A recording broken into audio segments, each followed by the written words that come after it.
श्री गणेशाय नमो नमः। ॐ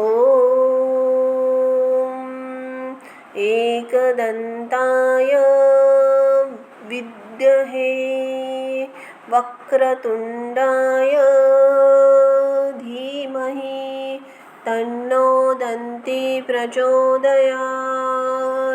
महाकर्णाय विद्महे वक्रतुण्डाय धीमहि तन्नो दन्ती प्रचोदयात्। गजाननाय विद्महे वक्रतुण्डाय धीमहि तन्नो दन्ती प्रचोदयात्। जय महाकाल, जय महाकाली, जय जय सिया राम की, राम भक्त हनुमान जी माया महाराज की जय। छाया पुत्र शनि महाराज की जय। जय हो नंदी देवता की जय हो, गो माता की। श्री दुर्गा सप्तशती पाठ संपूर्ण हिंदी में अर्थ सहित। ओम दुर्गाय नमः। ओम नमश्चंडिके नमो नमः।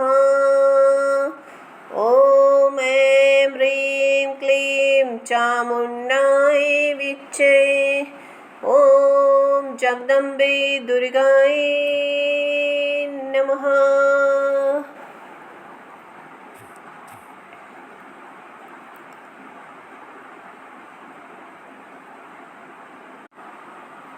सर्वमंगल मांगल्ये शिवे सर्वार्थ साधिके शरण्ये त्र्यंबके गौरी नारायणी नमस्तुते।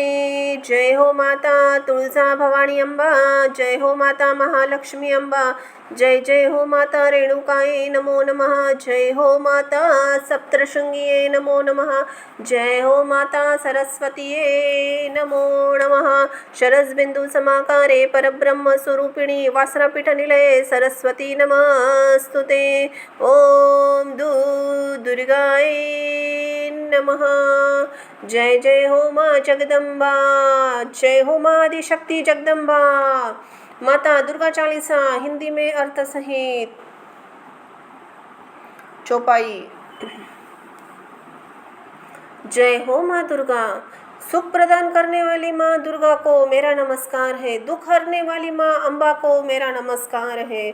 आपकी ज्योति का प्रकाश असीम है, जिसका तीनों लोक पृथ्वी आकाश पाताल में फैल रहा है। आपका मस्तक चंद्रमा के समान एवं मुख अति विशाल है। नेत्र रिक्तिम एवं भ्रुकुटिया और विकराल रूप वाली है। माँ दुर्गा का यह रूप अत्यधिक सुहाना है। इसका दर्शन करने से भक्तजनों को परम सुख मिलता है। संसार के सभी शक्तियों को आपने ही अपने में समेटा हुआ है। जगत का पालन हेतु अन्न और धन प्रदान किया है। अन्नपूर्णा का रूप धारण कर आप ही जगत का पालन करती है। आदि सुंदरी बाला के रूप में आप ही है माँ जगदम्बा। प्रलय काल में आप ही विश्व का नाश करती है। भगवान शंकर की प्रिया गौरी पार्वती आप ही हैं। शिव व सभी योगी आपका ही गुणगान करते हैं। ब्रह्मा विष्णु सहित सभी देवता नित्य आप ही का ध्यान धरते हैं।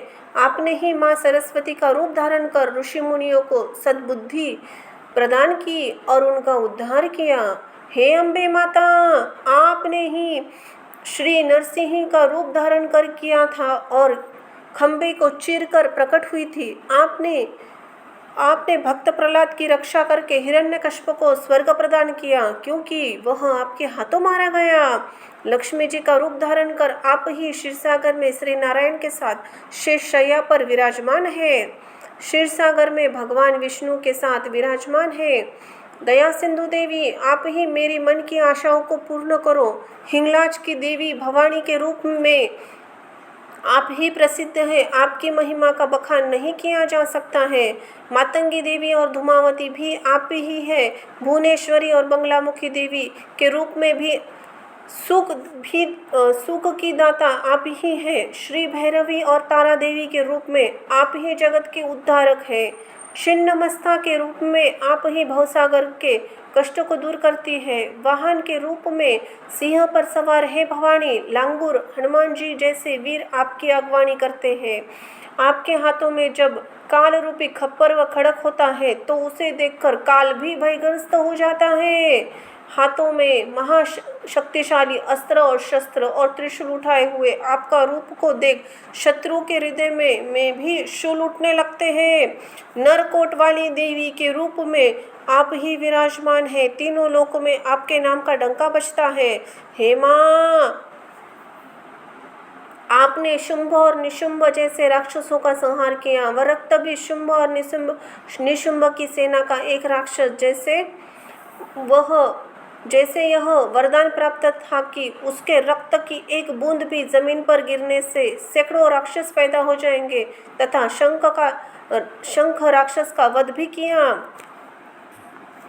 अति अभिमानी दैत्यराज महिषासुर के पापों का भार से जब धरती व्याकुल हो उठी, तब माँ काली का विकराल रूप धारण कर आपने उस पापी का सेना सहित सर्वनाश कर दिया। हे माता, संतजनों पर जब जब विपदा आई तब तब आपने ही भक्तों की सहायता की है। हे माता, जब तक ये अमरपुरी और सब लोग विद्यमान हैं, तब आपकी महिमा से सब शोक रहित रहेंगे।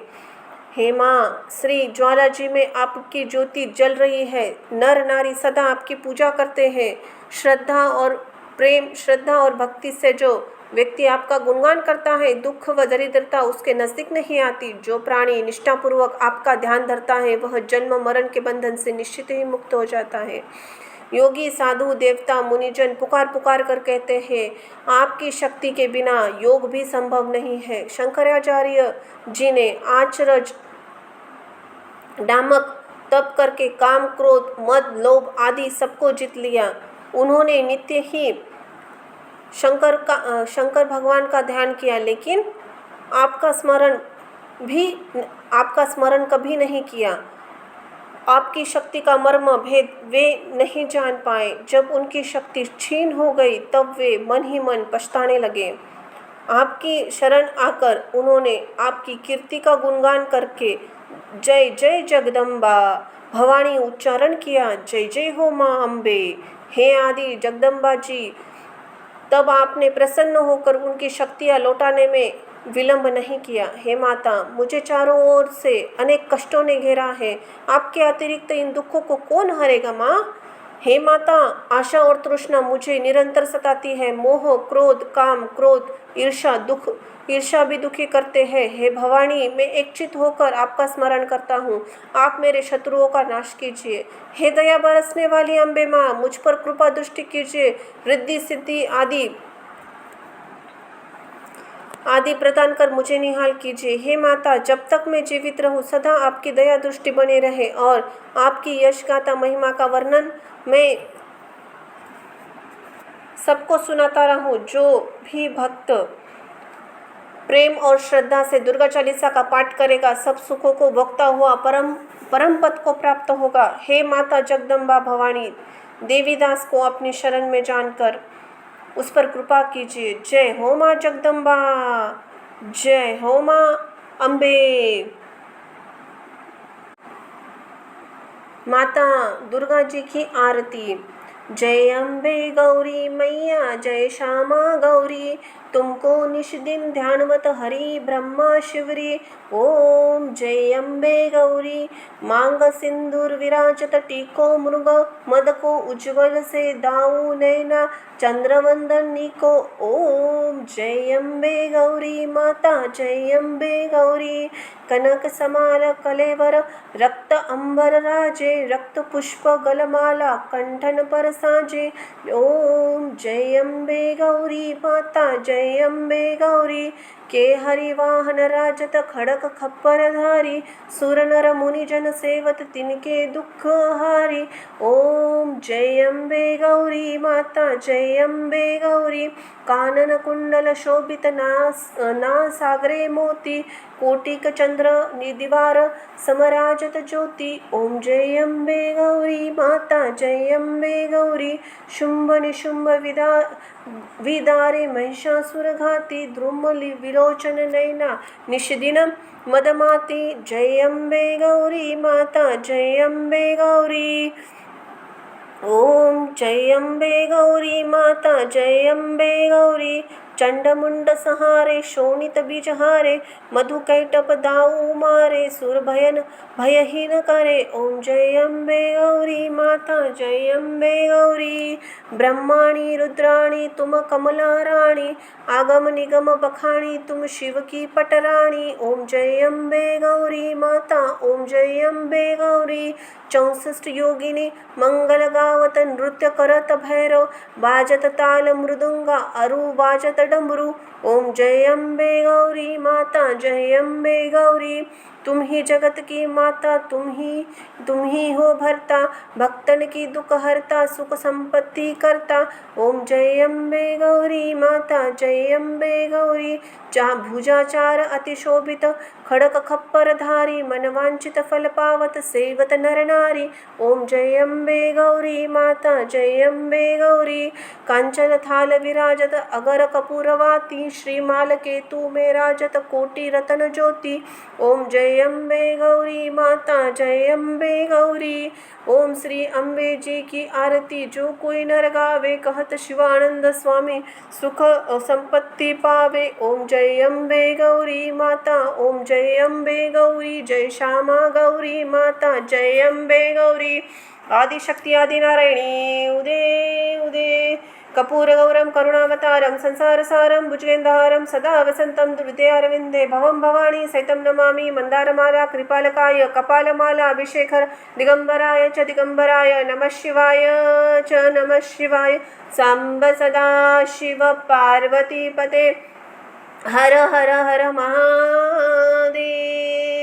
बोलो शंभुनाथ की जय। सोमनाथ मल्लिकार्जुन महाकालेश्वर ओकारेश्वर केदारेश्वर भीमाशंकर विश्वनाथ त्र्यंबकेश्वर परळी वैजनाथ नागेश्वर रामेश्वर घृणेश्वर हर हर महादेव।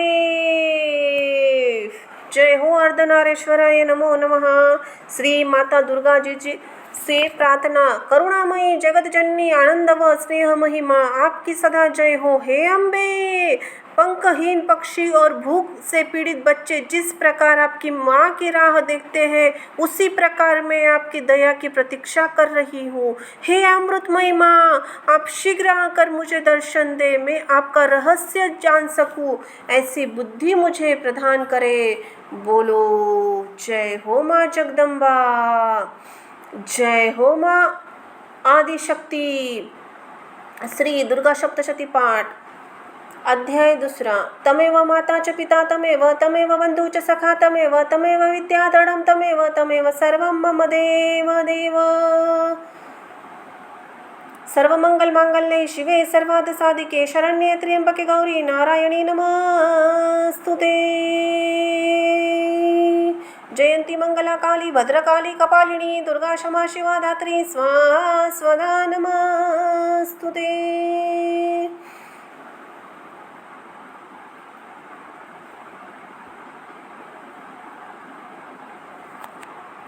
द्वितीय अध्याय देवताओं के तेज से देवी का प्रादुर्भाव और महिषासुर की सेना का वध। ओम दुर्गाय नमः।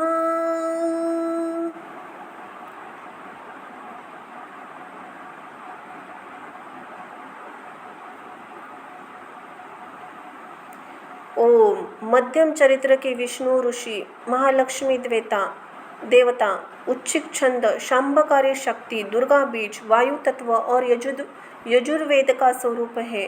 श्री महालक्ष्मी माता के प्रसन्नता के लिए मध्यम चरित्र के पाठ में इसका विनियोग है।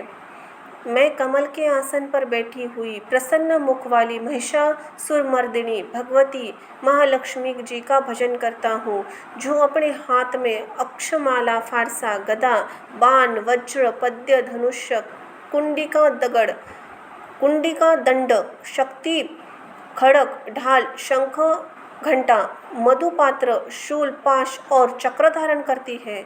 ऋषि कहते हैं, पूर्व काल में देवताओं और असुरों में पूरे 100 वर्षों तक घोर संग्राम हुआ था। उसमें असुरों का स्वामी महिषासुर था और देवताओं के नायक इंद्र भी थे।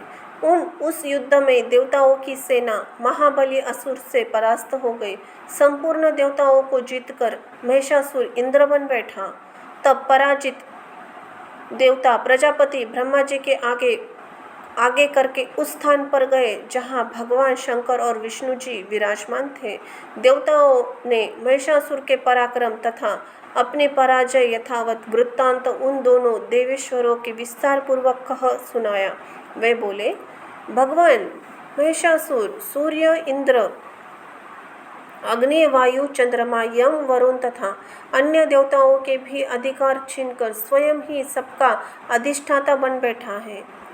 उस दुरात्मा महिष ने समस्त देवताओं को स्वर्ग से निकाल दिया है। अब वे मनुष्य के भांति पृथ्वी पर विराजते हैं। दैत्यों की यह सारी करतूत हमने आप लोगों से कह सुनाई। अब हम आपकी शरण में आए हैं, उसके वध का कोई उपाय सोचिए। इस प्रकार देवताओं के वचन सुनकर भगवान विष्णु और शिव ने दैत्यों पर बड़ा क्रोध किया। उनकी भौहें तन गई और मुंह टेढ़ा हो गया। तब अत्यंत कोप में भरे हुए चक्रपाणी श्री विष्णु के मुख से एक महान तेज प्रकट हुआ। इसी प्रकार ब्रह्मा, शंकर, इंद्र, अनन्य देवताओं के शरीर से भी बड़ा भारी तेज निकला। वह सब मिलकर एक हो गया। महान तेज का वह पुंज ज्वालायमान पर्वत सा जान पड़ा। देवताओं ने देखा कि वहाँ उसकी ज्वालाएं संपूर्ण दिशाओं में व्याप्त हो रही थी। संपूर्ण देवताओं के शरीर से प्रकट हुए उस तेज की कहीं तुलना नहीं थी। एकत्रित होने पर वह एक नारी के रूप में परिणित हो गया और अपने प्रकाश से तीनों लोक में व्याप्त जान पड़ा। भगवान शंकर का जो तेज था उससे उस देवी का मुख प्रकट हुआ। यमराज जी के तेज से उसके सिर में बाल निकल आए। श्री विष्णु भगवान के तेज से उसकी भुजाएं उत्पन्न हुई। चंद्रमा के तेज से दोनों स्तनों का और इंद्र के तेज से मध्य भाग कटि प्रदेश का प्रादुर्भाव हुआ। वरुण के तेज से जंघा और पिंडली तथा पृथ्वी के तेज से नितंब भाग प्रकट हुआ। ब्रह्मा के तेज से दोनों चरण और सूर्य के तेज से उसकी उंगलियां हुई। वसुओं के तेज से हाथों की उंगलियां और कुबेर के तेज से नासिका प्रकट हुई। उस देवी के दांत प्रजापति के तेज से और तीनों नेत्र अग्नि के तेज से प्रकट हुए थे। उसकी भौहें संध्या और कान वायु के तेज से उत्पन्न हुए थे। इसी प्रकार अनन्य देवताओं तेज से भी उस कल्याणमयी देवी का प्रादुर्भाव हुआ। तदनंतर समस्त देवताओं के तेज पुंज से प्रकट हुई देवी को देखकर महिषासुर सताए हुए देवता बहुत प्रसन्न हुए। पिनाकधारी भगवान शंकर ने अपने शूल से एक शूल निकालकर उन्हें दिया। फिर भगवान विष्णु ने भी अपने चक्र से चक्र उत्पन्न करके भगवती को अर्पण किया। वरुण ने भी शंख भेंट किया। अग्नि ने भी उन्हें शक्ति दी। वायु ने धनुष्य तथा बाण से भरे हुए 2 तरकस प्रदान किए। सहस्त्र नेत्रों वाले देवराज इंद्र ने अपने वज्र से वज्र उत्पन्न करके दिया और ऐरावत हाथी से उतरकर एक घंटा भी प्रदान की। यमराज ने काल दंड से दंड, वरुण पाश, प्रजापति ने स्फटकाक्षी माला तथा ब्रह्मा जी ने कमंडलू भेंट किया। सूर्य ने देवी के समस्त रोमकूप में अपनी किरणों का तेज भर दिया। काल ने उन्हें चमकती हुई ढाल और तलवार दी। श्री समुद्र जी ने उज्ज्वल हार तथा कभी न जीर्ण होने वाले 2 दिव्य वस्त्र भेंट किए। साथ ही उन्होंने दिव्य चुंडामणि, 2 कुंडल, कड़े, उज्ज्वल अर्धचंद्र, सब बाहु के लिए केयूर, दोनों चरणों के लिए निर्मल नुपुर, गले की सुंदर हंसली और सब अंगुलियों में पहनने के लिए रत्नों की बनी अंगूठियां भी दी। विश्वकर्मा ने उन्हें अत्यंत निर्मल फरसा भेंट किया, साथ ही अनेक प्रकार के अस्त्र और अभेद्य कवच दिए। इसके सिवा मस्तक और वक्षस्थल पर धारण करने के लिए कभी न कुंभ वाले कमलों की मालाएं दी। जल्द ही ने उन्हें सुंदर कमल का फूल भेंट दिया। हिमालय ने सवारी के लिए सिंह तथा भांति भांति के रत्न समर्पित किए। धनाक्ष कुबेर ने मधु से भरा पान पात्र दिया तथा संपूर्ण नागों के राजा शेष ने, जो इस पृथ्वी को धारण करते हैं, उन्हें बहुमूल्य मणियों से विभूषित नागहार भेंट दिया। इसी प्रकार अन्य देवताओं के भी आभूषण, अस्त्र शस्त्र देकर देवी का सम्मान किया। तत्पश्चात उन्होंने बारंबार अट्टहास पूर्वक उच्च स्वर से गर्जना की। उन्होंने भयंकर नाद, संपूर्ण आकाश गूंज उठा। देवी का वह अत्यंत उच्च स्वर से किया हुआ सिंहनाद कहीं समा न सका। आकाश उसी से सामने लघु प्रतीत होने लगा। उसी से बड़े जोर की प्रतिध्वनि हुई, जिससे संपूर्ण विश्व में हलचल मच गई और समुद्र कांप उठे, पृथ्वी डोलने लगी और समस्त पर्वत हिलने लगे। उस समय देवताओं ने अत्यंत प्रसन्नता से साथ सिंह वाहिनी भवानी से कहा, देवी तुम्हारी जय हो। साथ ही महर्षियों ने भक्तिभाव से विनम्र होकर उसका स्तवन किया। संपूर्ण त्रिलोकों में शोभग्रस्त दैत्यगण अपनी समस्त सेनाओं कवच आदि से सुसज्जित कर हाथों में हथियार ले सहसा उठकर खड़े हो गए। उस समय महिषासुर ने बड़े क्रोध में आकर कहा, आह, यह क्या हो रहा है। फिर वह संपूर्ण असुरों से घिरकर उस सिंहनाद की ओर लक्ष्य करके दौड़ा और आगे पहुंचकर उसने देवी को देखा, जो अपनी प्रभा से तीनों लोकों को प्रकाशित कर रही थी। उसके चरणों के भार से पृथ्वी दबी जा रही थी। माथे के मुकुट आकाश में रेखा सी खींच रही थी तथा वे अपने धनुष्य की टंकार से सातों पातालों को शुद्ध किए देती थी। देवी अपनी हजारों भुजाओं से संपूर्ण दिशाओं को आच्छादित करके खड़ी थी। तदनंतर उसने सात ही दैत्य का युद्ध छिड़ गया। नाना प्रकार के अस्त्र और शस्त्रों के प्रहार से संपूर्ण दिशाएं उल्लासित होने लगी। चक्षुर नामक महान असुर महिषासुर का सेनानायक था, वह देवी के साथ युद्ध करने लगा। अन्य दैत्यों की चतुर्रागणी सेना के साथ लेकर चांबर भी लड़ने लगा। 60,000 रथियों के साथ आकर उद्रक नामक महादैत्य ने लोहा दिया। 1 करोड़ रथियों के साथ महाहणु नामक दैत्य युद्ध करने लगा, जिसके रोए तलवार के समान तीखे थे। वह आसीलोमा नामक महादैत्य 5 करोड़ रथी सैनिकों सहित युद्ध में डटा रहा।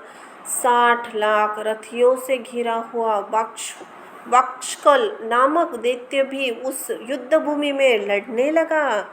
परिवर्तित नामक राक्षस हाथी सवार और घुड़सवारी के अनेक दलों तथा 1 करोड़ रथियों के सेना लेकर युद्ध करने लगा। बिड़ाल नामक दैत्य 5 अरब रथियों से घिरकर लोहा करने लगा। इनके अतिरिक्त और भी हजारों महादैत्य रथ, हाथी और घोड़ों के साथ सेना लेकर वहां देवी के साथ युद्ध करने लगा। स्वयं महिषासुर उस रणभूमि में कोटि कोटि सहस्त्र रथ, हाथी और घोड़ों की सेना से घिरा हुआ खड़ा था। वे दैत्य देवी के साथ तोमर, भिंदीपाल, शक्ति, मुसल, खड़ग, परशु और पटिश आदि अस्त्र शस्त्रों का प्रहार करते हुए युद्ध कर रहे थे। कुछ दैत्यों ने उन पर शक्ति का प्रहार किया, कुछ लोगों ने पाश फेंके तथा कुछ दूसरे दैत्यों ने खड़ग प्रहार करके देवी को मार डालने का उद्योग किया। देवी ने भी क्रोध में भरकर खेल खेल में ही अपने शस्त्र और अस्त्रों की वर्षा करके दैत्यों के वे समस्त अस्त्र शस्त्र काट डाले। उनके मुख पर परिश्रम तथा या थकावट का रंच मात्र भी चिन्ह नहीं था। देवता और ऋषि उनकी स्तुति करते थे। वे भगवती परमेश्वरी दैत्यों के शरीर पर अस्त्र शस्त्रों की वर्षा करती रही। देवी का वाहन सिंह भी क्रोध में भरकर गर्दन के बालों को हिलाता हुआ असुरों की सेना में इस प्रकार विरचने लगा मानो वन में दानवल फैल रहा है। युद्ध भूमि में दैत्यों के साथ युद्ध करती हुई अंबिका देवी के जितने निश्वास छोड़े वे सभी तत्काल सैकड़ों हजारों गणों के रूप में प्रकट हो गए और परशु भिंदीपाल खड़ग पट्टिश आदि अस्त्रों द्वारा असुरों का सामना करने लगे। देवी की शक्ति से बड़े हुए वे गण असुरों का नाश करने हुए नगाड़ा और शंख आदि बाजे बजाने लगे। उस संग्राम महोत्सव कितने ही गण मृदंग बजा रहे थे। तदनंतर देवी ने त्रिशूल से, गदा से और शक्ति की वर्षा से और खड़ग आदि से सैकड़ों महादैत्यों का संहार कर डाला। कितनों ने घंटों के भयंकर नाद से मूर्छित करके मार गिराया। बहुत तरह दैत्यों के पाश से बांधकर धरती पर घिसाटा। कितने ही दैत्य उनकी तीखी तलवार की मार से दो दो टुकड़े हो गए। कितने ही गदा की चोट से घायल हो धरती पर सो गए और कितने ही मूसल की मार से अत्यंत आहत होकर रक्त वामन करने लगे। कुछ दैत्य शूल से छाती फट जाने के कारण पृथ्वी पर ढेर हो गए। उस रण संग्राम में बाण समूहों की वृष्टि से कितने ही असुरों की कमर टूट गई। बाज की तरह झपटने वाले देव पिंडिक दैत्यगण अपने प्राणों से हाथ धोने लगे। किनकी बाहें छिन्न भिन्न हो गई, कितनों के गर्दन कट गए, कितने ही दैत्य के मस्तक कट कट कर गिरने लगे। कुछ लोगों के शरीर मध्य भाग में ही विदीर्ण हो गए। कितने ही महादैत्य जांघें कट जाने से पृथ्वी पर गिर पड़े। कितने ही देवी ने एक बाह, एक पैर और एक नेत्र वाले करके दो टुकड़ों में चीर डाला। कितने ही दैत्य मस्तक कट जाने पर भी गिरकर फिर उठ जाते और केवल धड़ के रूप में अच्छे अच्छे हथियार हाथ में ले देवी के साथ युद्ध करने लगते थे। दूसरे कबंध युद्ध के बाजों की लय पर नाचते थे। कितने ही बिना सर के धड़ हाथों में खड़ग शक्ति और दृष्टि लिए दौड़ते थे तथा दूसरे महादैत्य ठहरो ठहरो यह कहते हुए देवी को युद्ध के लिए ललकारते थे। जहाँ वह घोर संग्राम हुआ था वहाँ की धरती देवी के गिराए हुए रथ, हाथी, घोड़े और असुरों की लाश से ऐसी पट गई थी कि वहाँ चलना फिरना भी असंभव हो गया था। देवताओं की सेना में हाथी, घोड़े और असुरों के शरीर से इतनी अधिक मात्रा में रक्तपात हुआ था कि थोड़ी ही देर में वहाँ खून की नदियाँ बहने लगी थी। जगदम्बा असुरों की विशाल सेनाओं को क्षण भर में नष्ट कर दिया। ठीक उसी तरह जैसे तृण और काठक के भारी ढेर को आग कुछ क्षण में ही भस्म कर देती है। और वह सिंह भी गर्दन के बालों को हिला हिला कर जोर जोर से गर्जना करता हुआ दैत्यों के शरीर से मानो उसके प्राण चुन लेता था। वहाँ देवी के गणों ने भी उस महादैत्यों के साथ ऐसा युद्ध किया जिससे आकाश में खड़े हुए देवतागण उन पर बहुत संतुष्ट हुए और फूल बरसाने लगे।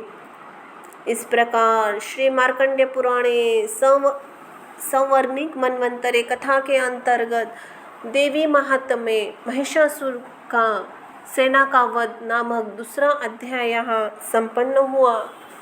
बोलो जय हो माँ दुर्गाए नमः, जय हो माँ आदिशक्ति जगदम्बा। अतः तृतीय अध्याय सेनापतियों सहित महिषासुर का वध। ओम दुर्गाय नमः। ऋषि उवाच। जगदम्बा के श्री अंगों की कांति उदय काल के सहस्त्र सूर्यों के समान है। वे लाल रंग की रेशमी साड़ी पहने हुए हैं। उनके गले में मुंडमाला शोभा पा रही है। दोनों स्तनों पर रक्त चंदन का लेप लगा है। वे अपने कर कमलों में जप मालिका, विद्या और अभय तथा वर नामक मुद्राएं धारण किए हुए हैं। 3 नेत्रों से सुशोभित मुखारविंद की बड़ी शोभा हो रही है। उनके मस्तक पर चंद्रमा के समान ही रत्नमय मुकुट बंधा है तथा वे कमल के आसन पर विराजमान है। ऐसी देवी को मैं भक्ति पूर्वक प्रणाम करता हूँ। ऋषि कहते हैं, दैत्यों की सेनाओं को इस प्रकार तहस नहस देख महादैत्य सेनापति चक्षुर क्रोध में भरकर अंबिका देवी से युद्ध करने के लिए आगे बढ़ा। वह असुर रणभूमि में देवी के ऊपर इस प्रकार बाणों की वर्षा करने लगा जैसे बादल मेरुगिरी के शिखर पर पानी की धार बरसा रहे हों। तब देवी ने अपने बाणों से उसके बाण समूहों अनायास ही काटकर उसके घोड़ों और सारथी को भी मार डाला।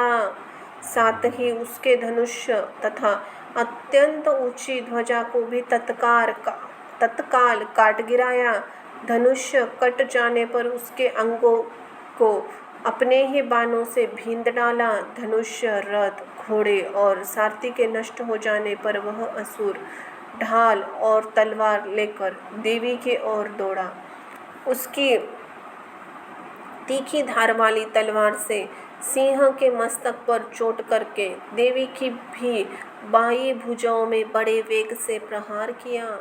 राजन, देवी की बाह पर पहुंचते ही वह तलवार टूट गई।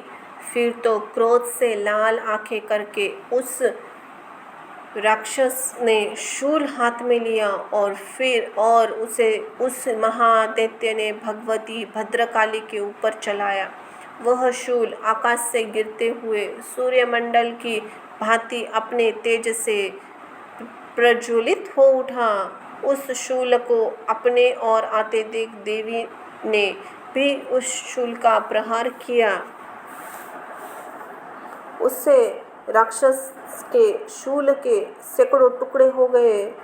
साथ ही महादैत्य चक्षुर की भी ध्वजियां उड़ गई।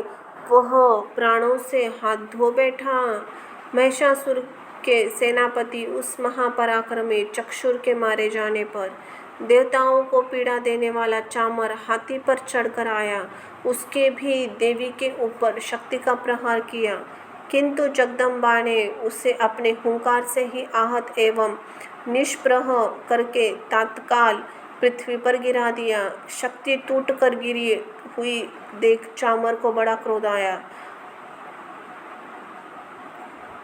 अब उसने शूल चढ़ाया, किंतु देवी ने उसे भी अपने बाणों द्वारा काट डाला। इतने में ही देवी का सिंह उछलकर हाथी के मस्तक पर चढ़ बैठा। उस दैत्य के साथ खूब जोर लगाकर बाहु युद्ध करने लगा।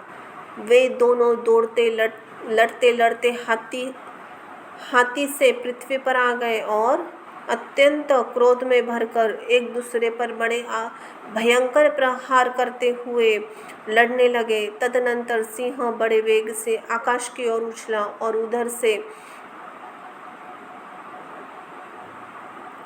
गिरते समय उसने पंजों की मार से चामर सिर धड़ से अलग कर दिया। इसी प्रकार उदरगभी शिला और वृक्ष आदि की मार खाकर रणभूमि देवी के हाथ से मारा गया तथा कराल भी दांतों, मुख को और थप्पड़ की चोट से धराशायी हो गया। क्रोध में भरी हुई देवी की गदा और चोट से उदक का कचुम्बर निकल डाला। भिंदीपाल से वाकल को तथा बाणों को ताम्र और अंधक को मौत के घाट उतार दिया। 3 नेत्रों वाली परमेश्वरी त्रिशूल से उग्रास्य उग्रवीर्य तथा महाहनु नामक दैत्य को मार डाला। तलवार की चोट से विडाल के मस्तक को धड़ से काट गिराया। दुधुर और दुर्मुख इन दोनों ने अपने बाणों से यमलोक भेज दिया। इन दोनों को भी अपने बाणों से यमलोक भेज दिया। जय हो माँ दुर्गा।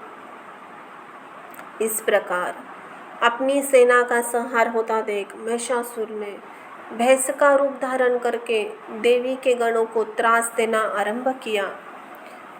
किन्हीं को थुतुन से मारकर, किन्हीं को ऊपर खरों का प्रहार करके, किन्हीं को पूंछ से चोट पहुंचाकर, कुछ को सिंगों से विदीर्ण करके, कुछ गणों को वेग से, किन्हीं को सिंहनाद से, कुछ को चक्कर देकर और कितनों को निश्वास वायु के झोंके से धराशायी कर दिया। इस प्रकार गणों की सेनाओं को गिराकर वह असुर महादेवी के सिंहों को मारने के लिए झपटा। इससे जगदम्बा को बड़ा क्रोध हुआ। उधर महापराक्रमी महिषासुर भी क्रोध में भरकर धरती को खुरों से खोदने लगा तथा अपनी सींगों से ऊंचे ऊंचे पर्वत को उठाकर फेंकने और गरजने लगा। उसके वेग से चक्कर देने के कारण पृथ्वी शुद्ध होकर फटने लगी। उसकी पूंछ से टंकार कर समुद्र सब ओर से धरती को डुबाने लगा।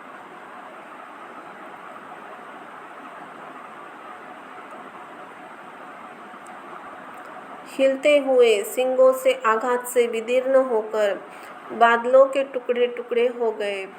उसके श्वास की प्रचंड वायु वेग से उड़े हुए सैकड़ों पर्वत आकाश से गिरने लगे।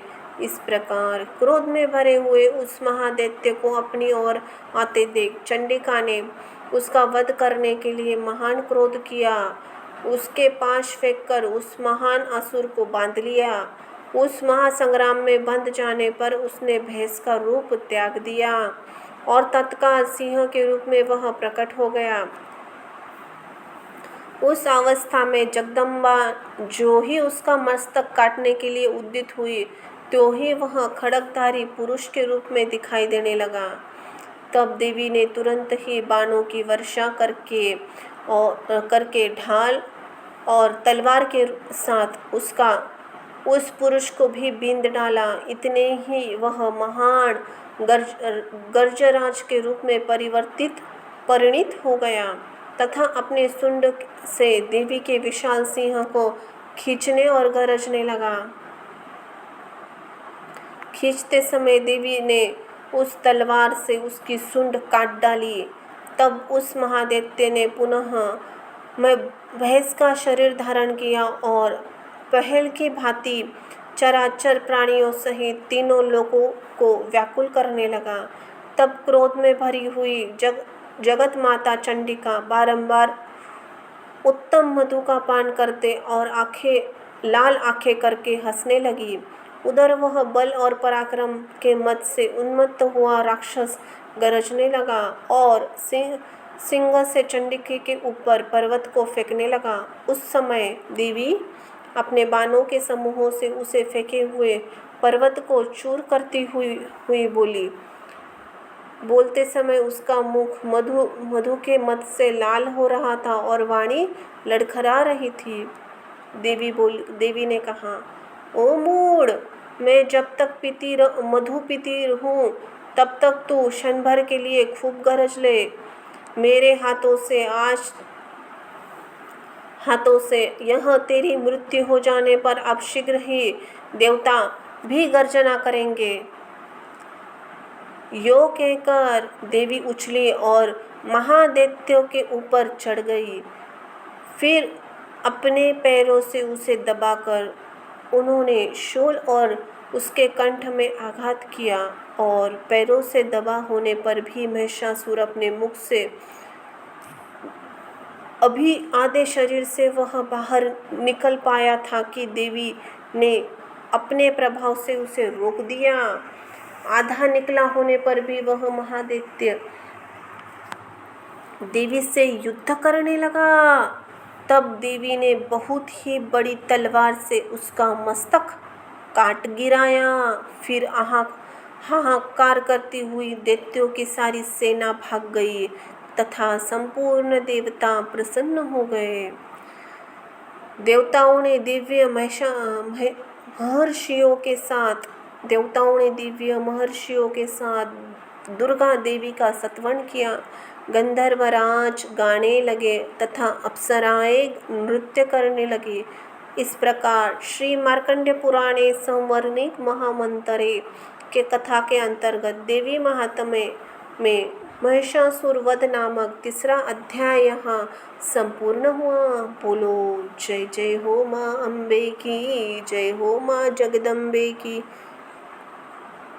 अतः 4था अध्याय इंद्र आदि देवताओं द्वारा देवी की स्तुति। ओम दुर्गाय नमः। जय हो माँ दुर्गा आदि शक्ति आदि नारायणी उदे उदे। ओम ऋषि उवाच। सिद्धि की इच्छा रखने वाले पुरुष जिनकी सेवा करते हैं तथा देवता जिन्हें सब ओर से घेरे रहते हैं, उन जया नाम वाली दुर्गा देवी का ध्यान करें।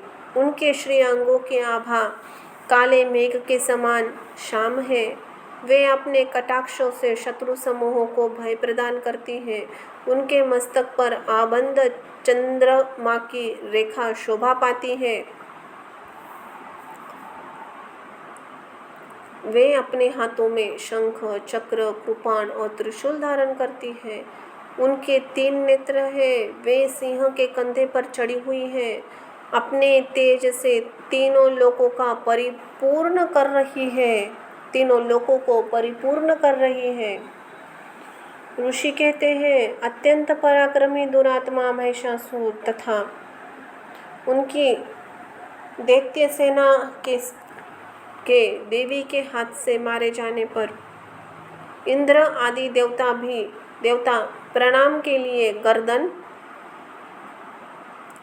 तथा कंधे झुकाकर उन भगवती दुर्गा का उत्तम वचनों द्वारा स्तवन करने लगे। उस समय उनके सुंदर अंगों में अत्यंत हर्ष के कारण रोमांच हो आया था। देवता बोले, संपूर्ण देवताओं की शक्ति का समुदाय है जिनका स्वरूप है तथा जिन देवी ने अपने शक्ति से संपूर्ण जगत को व्याप्त कर रखा है। समस्त देवताओं और महर्षियों पूजनीय उन जगदम्बा को हम भक्तिपूर्वक नमस्कार करते हैं। वे हम लोगों का कल्याण करें। जिनके अनुपम प्रभाव और बल का वर्णन करने में भगवान शेषनाग, ब्रह्मा जी तथा महादेव जी भी समर्थ नहीं है। वे भगवती चंडिका संपूर्ण जगत का पालन एवं अशुभ भय का नाश करने का विचार करें। जो पुण्य आत्मा घरों में स्वयं ही लक्ष्मी रूप से, पापियों के यहाँ दरिद्रता रूप से, शुद्ध अंतकरण वाले पुरुष के हृदय में बुद्धि रूप से, सत्पुरुषों में श्रद्धा रूप से तथा कुलीन पुरुषों में लज्जा रूप से निवास करती है, उन आप भगवती दुर्गा को हम नमस्कार करते हैं। देवी, आप संपूर्ण विश्व का पालन कीजिए। देवी, आप इसके अचिंत्य रूप का, असुर का नाश करने वाली भारी पराक्रम का तथा समस्त देवताओं और दैत्यों के समक्ष युद्ध में प्रकट किए हुए आपके अद्भुत चरित्रों का हम किस प्रकार वर्णन करें। आप संपूर्ण जगत की उत्पत्ति का कारण है। आपके सत्वगुण, रजोगुण, तमोगुण ये तीनों गुण आप में मौजूद हैं तो आप भी दोषों के साथ आपका संसर्ग नहीं जान पड़ता। भगवान विष्णु और महादेव जी आदि देवता भी आपका पार नहीं पा सकते। आप ही सबका आश्रय है। यह समस्त जगत आपके अंशभूत है क्योंकि आप ही सबकी आदिभूत अव्याकृता परा प्रकृति है। देवी, संपूर्ण यज्ञों में जिसके उच्चारण से सब देवता तृप्ति लाभ करते हैं वह स्वाहा आप ही है। इसके अतिरिक्त आप पितरों की भी तृप्ति का कारण है। अंत ही एवं सब लोग आपको ही स्वधा कहते हैं। देवी, जो मोक्ष की प्राप्ति का साधन है, अचित्य महान व्रत स्वरूप है, समस्त दोषों के रहित, जितेंद्रिय तत्व को ही सार वस्तु मानने वाले तथा मोक्ष की अभिलाषा रखने वाले मुनिजन जिसका अभ्यास करते हैं वह भगवती परा विद्या आप ही है। आप ही शब्द स्वरूप अत्यंत निर्मल ऋग्वेद यजुर्वेद तथा उदगीत के मनोहर पदों के पाठ से युक्त सामवेद का भी आधार आप ही है। आप ही त्रयी तीन वेद आप और भगवती 6 ऐश्वर्यों से युक्त इस विश्व की उत्पत्ति का एवं पालन के लिए आप ही वार्ता खेती और आजीविका के रूप में प्रकट हुई है। आप संपूर्ण जगत की घोर पीड़ा का नाश करने वाली है। देवी, जिससे समस्त शास्त्रों का सार का ज्ञान होता है वह मेधा शक्ति आप ही है। दुर्गम भवसागर से पार उतारने वाली नौका रूप दुर्गा देवी भी आप ही है। आपकी कहीं भी आसक्ति नहीं है। कैटभ के शत्रु भगवान विष्णु के वृक्ष स्थल में एकमात्र निवास करने वाली भगवती लक्ष्मी तथा भगवान चंद्रशेखर द्वारा सम्मानित गौरी देवी भी आप ही है। आपका मुख मंद मुस्कान से सुशोभित निर्मल पूर्ण चंद्रमा के बिंब के अनुकरण करने वाला उत्तम सुवर्ण के मनोहर कांति से कमनीय है। तो भी उसे देखकर महिषासुर को क्रोध हुआ।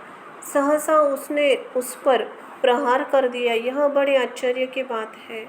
देवी, वह मुख जब क्रोध से युक्त होने पर उदय काल के चंद्रमा के भांति लाल तनी हुई भुआ के कारण विकराल हो उठा।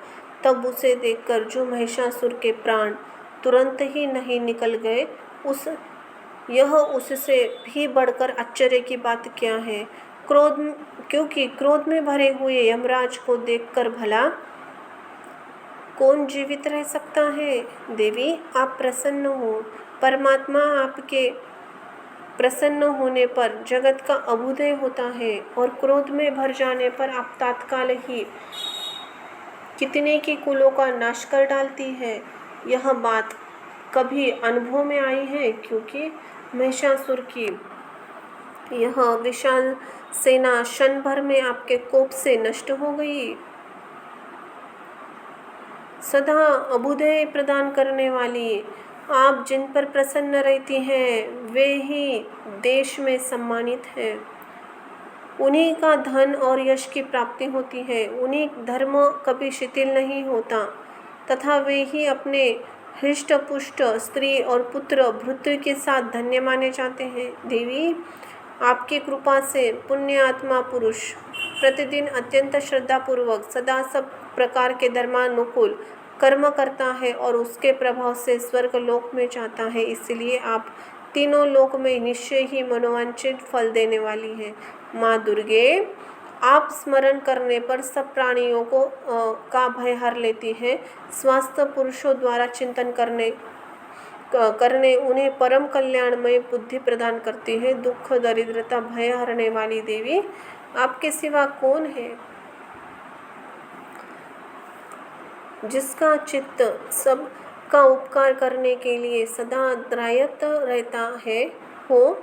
देवी, इन राक्षसों को मारने से संसार को सुख मिले तथा ये राक्षस चिरकाल तक नरक में रहने के लिए भले ही पाप करते रहे हो, इस समय संग्राम में मृत्यु के प्राप्त होकर स्वर्ग में जाए, निश्चय ही यही सोचकर आप शत्रुओं का वध करती है। आप शत्रुओं को शस्त्रों पर प्रहार क्यों करती है? समस्त असुरों को दृष्टि मात्र से ही भस्म क्यों नहीं कर देती?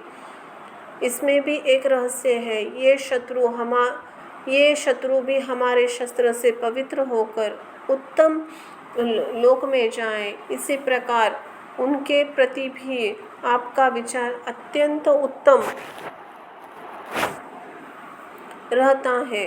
खड़ग के तेज पुंज के भय से दीप्ति तथा त्रिशूल के अग्रभाग के घनीभूत प्रभाव से चौंधिया कर जो असुरों की आंखें फूट गई, उसमें कारण यही था कि वे मनोहर रश्मियों से युक्त चंद्रमा के समान आनंद प्रदान करने वाली आपके इस सुंदर मुख का दर्शन करते थे। देवी, आप शील दुराचारियों को, बुरे बर्ताव करने वालों को दूर करने वाला है। साथ ही यह रूप ऐसा है कि कभी चित्त में भी नहीं आ सकता, जिसका भी दूसरों से तुलना भी नहीं हो सकती, तथा आपका बल पराक्रम उन दैत्यों का भी नाश करने वाला है जो सभी देवताओं के पराक्रमों को नष्ट कर चुके थे। उस प्रकार आपने शत्रुओं पर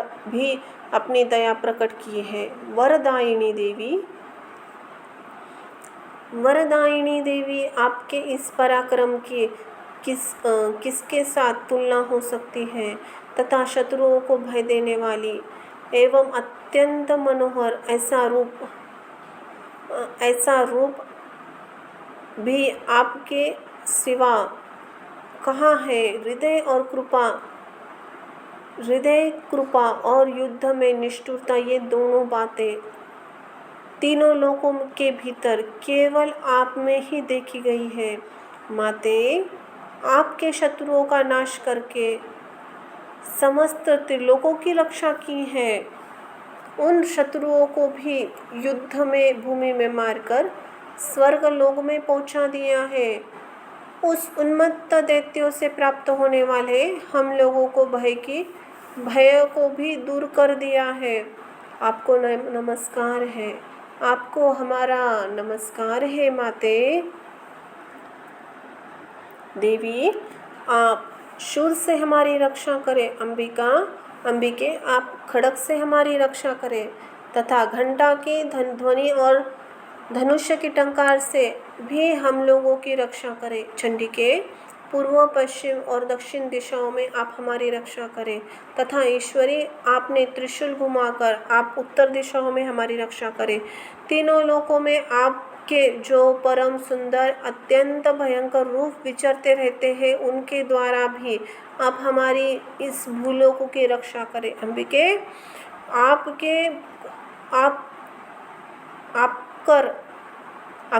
आपके कर पल्लवों में शोभा पाने वाले खड़ग, शूल और गदा आदि जो अस्त्र हो, उन सब के द्वारा आप सब ओर से हम लोग रक्षा करें। ऋषि कहते हैं, इस प्रकार जब देवताओं ने जगदम्बा दुर्गा जी की स्तुति की, नंदनवन के दिव्य पुष्पों और एवं गंध चंदन आदि द्वारा उनका पूजन किया, फिर सबने मिलकर जब भक्ति पूर्वक दिव्य धूपों की सुगंध निवेदन की तथा तब देवी के प्रसन्न वंदन होकर प्रणाम करते हुए सब देवताओं ने कहा। देवी बोली, देवताओं, तुम लोग मुझसे जिस वस्तु की अभिलाषा रखते हो उसे मांगो। देवता बोले, भगवती ने हमारी सब इच्छा पूरी कर दी, अब कुछ भी नहीं चाहिए, क्योंकि हमारा शत्रु महिषासुर मारा गया। महेश्वरी, इतने पर भी यदि आप हमें वर देना चाहती हैं तो हम जब आपका स्मरण करें तब आप दर्शन देकर हम लोगों को महान संकट दूर कर दूर कर दिया करे तथा प्रसन्न मुखी अंबिके, जो मनुष्य इस स्तोत्र द्वारा आपकी स्तुति करे उसके वित्तीय समृद्धि और वैभव देने के साथ उसकी धन और स्त्री आदि संपत्ति को भी बढ़ाने के लिए आप सदा हम पर प्रसन्न रहें। ऋषि कहते हैं, हे राजन, देवताओं ने जब अपने तथा जगत के कल्याण के लिए भद्रकाली को इस प्रकार प्रसन्न किया तथा वे तथास्तु कहकर वही अंतर्धान हो गई। भूपाल इस प्रकार पूर्व काल में तीनों लोगों को हित तीनों लोगों का हित चाहने वाली देवी जिस प्रकार देवताओं के शरीर से प्रकट हुई थी, वह सब कथा मैंने सुनाई। अब पुनः देवताओं को उपकार करने वाली वे देवी दुष्ट दैत्यों तथा शुंभ निशुंभ का वध करने एवं सब लोगों को रक्षा करने के लिए गौरी देवी के शरीर से जिस प्रकार प्रकट हुई थी, वह सब प्रसंग मेरे मुंह से सुनो। मैं उसका तुमसे यथावत वर्णन करता हूँ। इस प्रकार श्री मार्कंडेय पुराणे सर्वांगी मनवंतरे कथा के अंतर्गत देवी महात्म्य शुक्राद आदि स्तुति नामक चौथा अध्याय संपन्न हुआ। बोलो जय जय हो माँ अम्बे की, जय हो माँ जगदम्बे की। अतः पंचम अध्याय देवताओं द्वारा देवी की स्तुति। चंड मुंड के मुख से अंबिका रूप की प्रशंसा सुनकर शुंभ का उनके पास दूत भेजना और दूत का निराश होकर लौटना।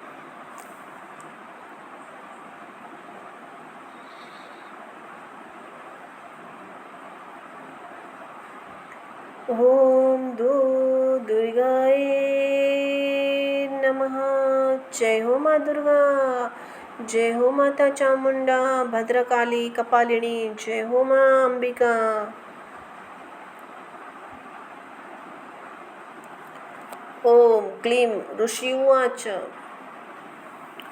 ओम इस उत्तर चरित्र के रुद्र ऋषि है, महासरस्वती देवता है, अनुषंड छंद है, भीमा शक्ति है, भ्रामरी बीज है, सूर्य तत्व है, सामवेद स्वरूप है। महासरस्वती की प्रसन्नता के लिए उत्तर चरित्र के पाठ में इसका विनियोग किया जाता है।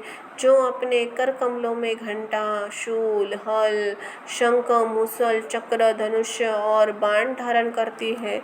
शरद ऋतु के चंद्रमा, शोभा संपन्न चंद्रमा के समान जिनकी मनोहर कांति है, जो तीन लोकों की आधारभूता और शुंभ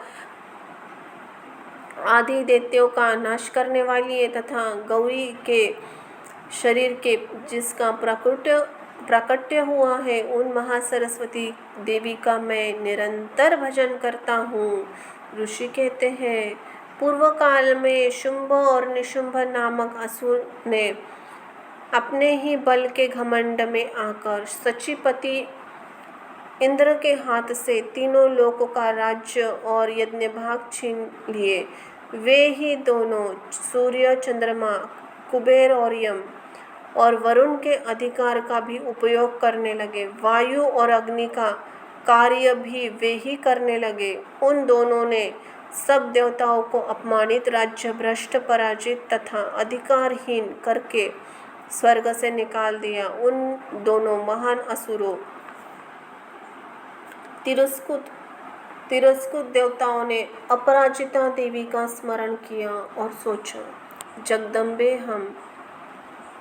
जगदम्बा ने हम लोगों को वर दिया था कि आपत्ति काल में स्मरण करने पर मैं तुम्हारी सब विपत्तियों का नाश कर दूंगी। यह विचार कर देवता गिरिराज हिमालय पर गए। वहाँ भगवती विष्णु माया की स्तुति करने लगे। देवता बोले, देवी को नमस्कार है। महादेवी शिवा को सर्वदा ही सर्वथा ही नमस्कार है। प्रकृति एवं भद्रा को प्रणाम है। हम लोग नियम पूर्वक जगदम्बा को नमस्कार करते हैं। रुद्रा को नमस्कार है। नित्या, गौरी एवं धात्री को बारंबार नमस्कार है। ज्योत्स्नामयी, चंद्र रूपिणी एवं सुख स्वरूपा देवी को सतत नमस्कार है। शरणागतों को कल्याण करने वाली वृद्धि एवं सिद्धि रूपा देवी को हम बारंबार नमस्कार करते हैं। नैऋत्य, राक्षसों की लक्ष्मी, राजाओं की लक्ष्मी तथा शर्वाणी, शिवपति स्वरूपा और जगदम्बा को बार बार नमस्कार है। दुर्गा और दुर्गपरा, दुर्गम संकट से पार उतारने वाली सारा, सबके आधारभूता, सर्वकारिणी ख्याति कृष्णा और धूर्मा देवी को सर्वथा नमस्कार है। अत्यंत सौम्य तथा अत्यंत रुद्रा रूपा देवी को हम नमस्कार करते हैं। उन्हें हमारा बार बार प्रणाम है। जगत की आधारभूता कृति देवी को बार बार नमस्कार है। जो देवी सब प्राणियों में विष्णु माया के नाम से कही जाती है, उनको नमस्कार, उनको बारंबार नमस्कार है। जो देवी सब प्राणियों में चेतना कहलाती है, उनको नमस्कार, उनको बारंबार नमस्कार है। जो देवी सब प्राणियों में बुद्धि रूप से स्थित है, उनको नमस्कार, उनको बारंबार नमस्कार है। जो देवी सब प्राणियों में निद्रा रूप से स्थित है, उनको बारंबार नमस्कार है। जो देवी सब प्राणियों में शुद्धा रूप से स्थित है, उनको नमस्कार है। जो देवी सब प्राणियों में छाया रूप से स्थित है, उनको बारंबार नमस्कार है। जो देवी सब प्राणियों में शक्ति रूप से स्थित है, उनको को बार बार नमस्कार है। जो देवी सब प्राणियों में तृष्णा रूप से स्थित है, उनको बारंबार नमस्कार है। जो देवी सब प्राणियों में शांति क्षमा रूप से स्थित है, उनको बारंबार नमस्कार है। जो देवी सब प्राणियों में जाति रूप से स्थित है, उनको बारंबार नमस्कार है। जो देवी सब प्राणियों में लज्जा रूप से स्थित है, उनको बारंबार नमस्कार है। जो देवी सब प्राणियों में शांति रूप से स्थित है, उनको बारंबार नमस्कार है। जो देवी सब प्राणियों में श्रद्धा रूप से स्थित है, उनको बारंबार नमस्कार है। जो देवी सब प्राणियों में कांति रूप से स्थित है, उनको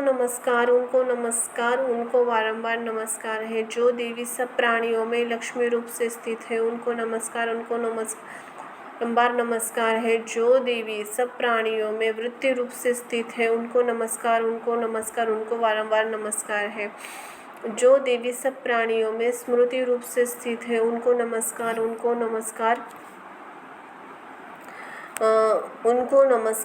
बारंबार नमस्कार है। जो देवी सब प्राणियों में दया रूप से स्थित है, उनको जो देवी सब प्राणियों में तुष्टि रूप से स्थित है, उनको बारंबार नमस्कार है। जो देवी सब प्राणियों में माता रूप से स्थित है, उनको बारंबार नमस्कार है।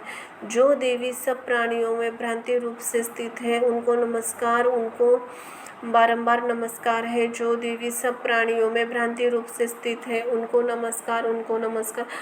बारंबार नमस्कार है। जो जीवों के इंद्रिय वर्ग की अधिष्ठात्री देवी एवं सब प्राणियों में सदा व्याप्त रहने वाली उन व्याप्ति देवी को बार बार नमस्कार है। जो देवी चैतन्य रूप से संपूर्ण जगत को व्याप्त करके उनको नमस्कार है। पूर्व काल में अपने अभिष्ट की प्राप्ति होने से देवताओं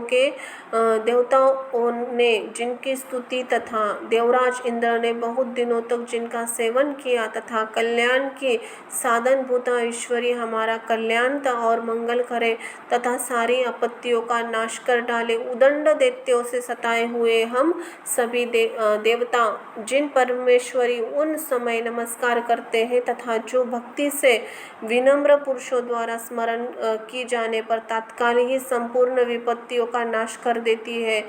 वे जगदम्बा हमारा संकट दूर करे। ऋषि कहते हैं, हे राजन, इस प्रकार जब देवता स्तुति कर रहे हैं उस समय पार्वती देवी गंगा जी के जल में स्नान करने के लिए वहां आई। उन सुंदर बाहों वाली भगवती ने देवताओं से पूछा, आप लोग यहाँ किसकी स्तुति करते हैं?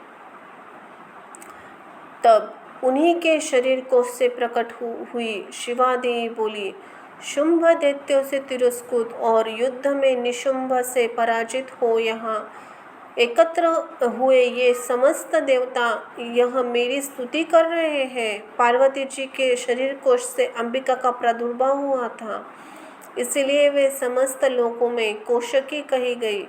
कोशकी के प्रकट होने के बाद पार्वती जी का शरीर काले रंग का हो गया। अंत वे हिमालय पर रहने वाली कालिका देवी के नाम से विख्यात हो गई।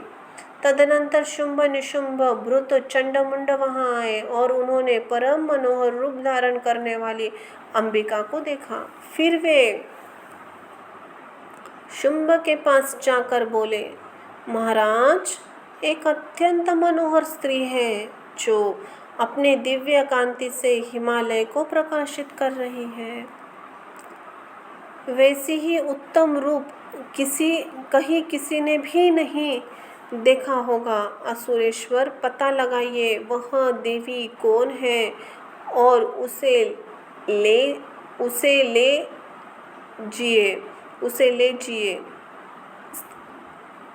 ले लीजिए।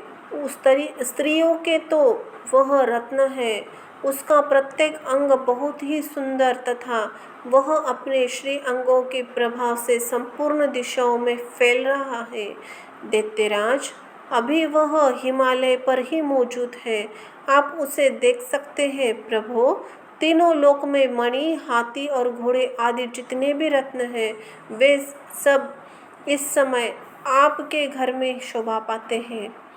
हाथियों में रत्नभूत ऐरावत, यह पारिजात का वृक्ष और यह उच्च श्रवा घोड़ा, यह सब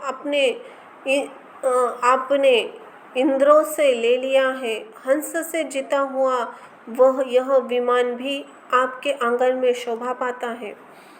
यह रत्नभूत विमान जो पहले ब्रह्मा जी के पास था, अब आपके लिए यहाँ लाया गया है। यह महापद्य नामक विधि आप कुबेर से छीन लाए हैं। समुद्र ने भी आपको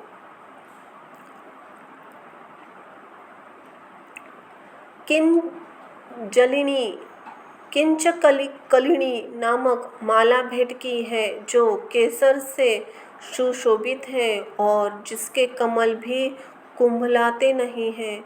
सुवर्ण की वर्षा करने वाला वरुण का छत्र भी आपके घर में शोभा पाता है तथा यह श्रेष्ठ रत्न है जो पहले प्रजापति के अधिकार में था, अब आपके पास मौजूद है। दैत्येश्वर, मृत्यु की उग्र निंदा नामक शक्ति भी आपने छीन ली है तथा वरुण का पाश और समुद्र में होने वाले सब प्रकार के रत्न आपके भाई निशुंभ के अधिकार में है। अग्नि ने भी स्वतः शुद्ध किए हुए 2 वस्त्र आपके सेवा में अर्पित किए हैं। दैत्यराज, इस प्रकार सभी रत्न आपने एकत्रित कर लिए हैं। फिर जो यह स्त्रियों में रत्न रूप कल्याणमय देवी, इसे आप क्यों नहीं अधिकार में कर लेते? ऋषि कहते हैं,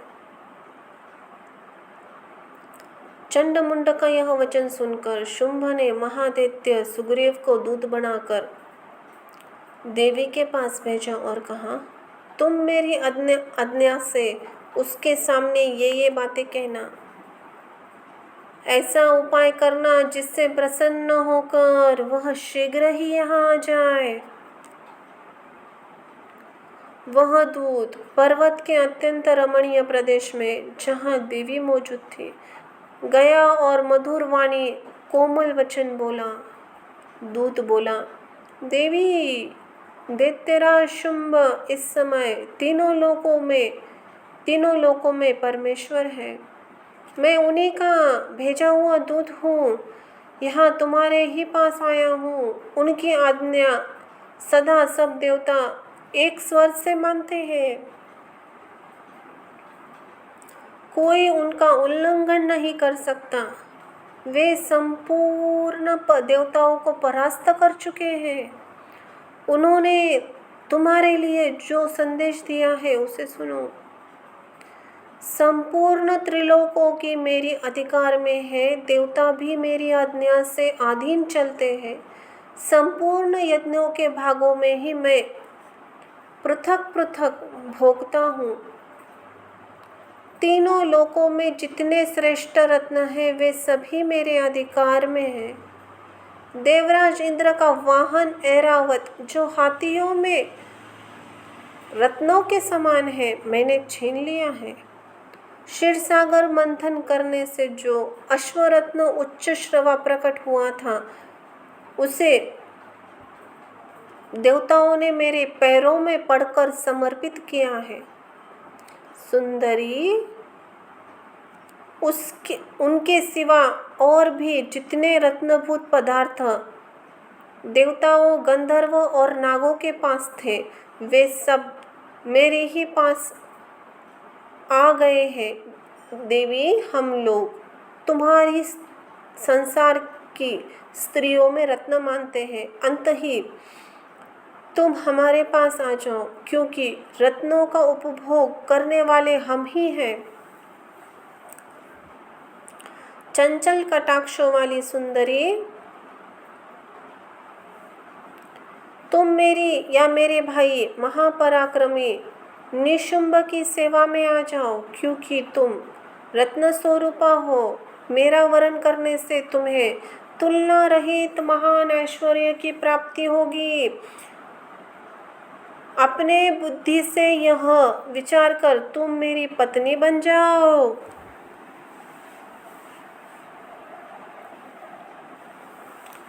ऋषि कहते हैं, दूत के यों कहने पर कल्याणमयी भगवती दुर्गा देवी, जो इस जगत को धारण करती है, मन ही मन गंभीर भाव से मुस्कुराई और बोली। देवी ने कहा, दूत, तुमने सत्य कहा है। इसमें तनिक भी मिथ्या नहीं है।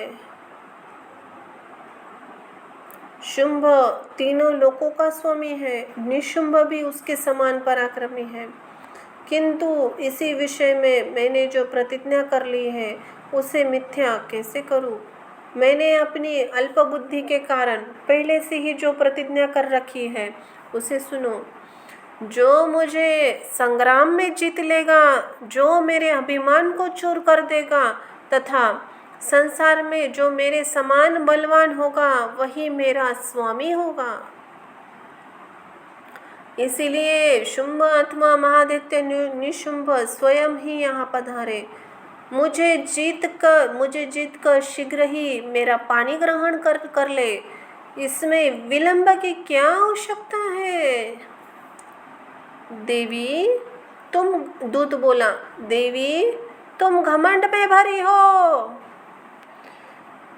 मेरे सामने ऐसी बातें न करो।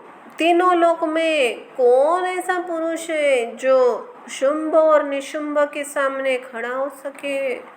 देवी और अन्य दैत्यों के सामने भी सारे देवता युद्ध में